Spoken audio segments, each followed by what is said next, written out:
কাম করছে বুড়াই বয়সে করছে বিয়া জাদু করছে নাকি নাকি এই জাদু না করতে কি জাদু মতো করে রেখেছি সুন্দরী একটা মাই একটা করে জাদু মতো কি ভাই জামাই রে এই আমার কাছে প্রস্তাব দিছি ও ধান কাটতে গেছিলেন বলে হ্যাঁ ধান কাটতে গেছিলাম কোন জায়গায় এটা সিলেট বাবা ধান কাটতে গেছিলেন হ্যাঁ বাবা ধান কাটতে গেছিলাম তো ধান কাটবার যাই এই যে বউল হইছেন এটা হ্যাঁ বলেই আবার নাকি ইও আছে আপনার পোলাও আছে লগে এই যে পোলাইডা হ্যাঁ এই যে এই যে এটা ছেলে পোলাই রে আপু এই মেয়ে তা আপনি এই যে ধান কাটে কি সহকারে বিয়ে করলেন কেন সমস্যা কি বিয়ে করছি আমার মন চাইছে আমার স্বামী আমার থেকে আরেকটা বিয়ে করছে এই জন্য আমি তারে বিয়ে ও করছি এই যে ও দরবার আছে তাইলে না আপনার স্বামী এখন থাকে কোথায় ঢাকায় থাকে ওই যে চাকরি বাকরি করতো জি বিয়ে করে ওই যে সেটেল হইছে খোঁজ খবর রাখেন আপনি জেদ করে বিয়ে করছেন আরে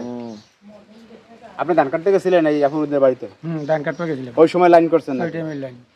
আগে প্রস্তাব দিছে কেডা ওই আপু আমি দিছি প্রস্তাব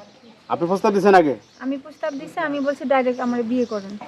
রাজি হয়ে গেছেন আপনি রাজি হয়ে গেছে স্যার আপনার জায়গা আছে কেডা এই সংসারে কেউ আছে আগের সংসারে আগে শুনে বউ আছে মেয়ে আছে পোলাপান নাই একটা মেয়ে আছে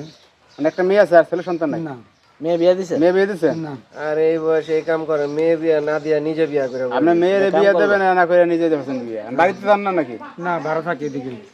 কোন বাড়ি ভাড়া থাকেন হ্যাঁ কোনাবাড়ি ভাড়া থাকি আপনার বাড়ি কোন জায়গা বাড়ি জটটেক বাড়ি এসে জয়ের ভাড়া থাকেন কোন বাড়ি কোনাবাড়ি কারণ বউ মাইয়েরা তো জানে ঘটনাটা হ্যাঁ জানে কারণ জানে এখন বাড়ি তোলেন না ভয়তে নাকি বয়তে বাইতে দিল এই কাম করলে কি ভয় হইবো না বুড়া বয়সে করছে বিয়া তো এখন ঘটনা হয়েছে এই আপু আপনি কি সংসার করতে আসছেন না আবার দুদিন পর সাইড হয়ে যাবেন কা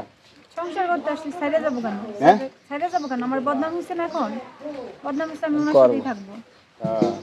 আপনি তো রাগে করকে ফেলেছেন রাগে যদি করকে ফেলেছেন বিয়ে আগে করছি তাই কি হইছে, কিন্তু এখন সংসার করবো ছেলে সব মাইনা নিছে আপনারে নিব না কি লেগে এখন সমস্যা নাই কাক করে তো তাইলে কামাই টামাই করে খাওয়াইতে পারবো বাঁচতে হ্যাঁ বড় হইলে কি পোলা মানে কাম করে খাওয়াইবো নাকি এ বাবু এ তোমার কি লাগে তোমার আম্মু লাগে সত্য ও তোমার আম্মু কি বিয়া করছে ও আচ্ছা তো ছেলে তো ঠিকই করছে এখন যাই হোক কাকা সমস্যা হচ্ছে এখন এই ধান কাটতে যেয়ে তাহলে একাম করছেন এই তো হ্যাঁ আগাম বিয়ে করলি ভালো তা বিয়ে করে কি খুশি হয়েছেন আপনি হ্যাঁ খুশি হয়েছে এই তো খুশি এই বয়সে একটা এই বয়সে পরি বিয়া একটা করে লই আইছে হ্যাঁ খুশি তো হইবে তাহলে আঙ্কেল কি কোন আবার বোনাস পাইছে একটা বোনাস পাইছে একটা বোনাস আছে ঈদ বোনাস এখন কি বাড়ি ঘরে যাবেন হবে না নাকি না বাড়ি করে যাওয়া যাবে না তো ওই সংসার চলে কিভাবে কাম তারপর অমনি চলে হ্যাঁ ভালোই চলতেছে ঠাকুর মতন করে হ্যাঁ চলতে আছে আপনার লাগে যোগাযোগ হয় না আগে সংসারের লাগে না যোগাযোগ হয় না যোগাযোগ কেমন হবে আপনি যা করছেন কি দেখেন কি আজব ঘটনা ঘটছে এখানে ধান কাটতে গিয়ে দেখেন এই আপুরে বিয়ে করে নিয়ে আসছে সন্তান সহ এ বিষয়ে আপনাদের কিছু বলার থাকলে অবশ্যই আপনারা ভিডিওতে কমেন্টস করবেন।